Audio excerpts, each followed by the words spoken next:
Tony Labrusca, nakaka-relate sa harassment sa showbiz.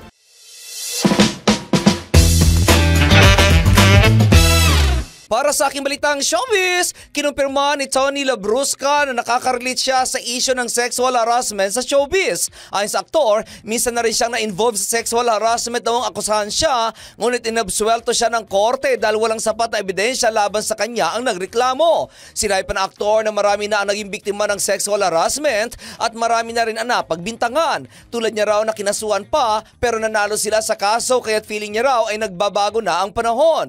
Kailangan lamang daw na maging extra careful dahil hindi na alam kung saan manggagaling ang atake at kung sino ang magsasampa ng kasong harassment. Isa pa umano kaya dapat mag-ingat ay dahil lahat na lang daw ay dinadaan sa social media tapos nadagdagan pa ng AI kaya't kailangan talaga ng iba yung pag-iingat. Pero kailangan pa rin daw mag-enjoy sa buhay lalo na at iisa lang ang buhay natin kaya't mag-enjoy na lang basta't ang importante daw ay walang sinasaktan at walang tinatapakang tao.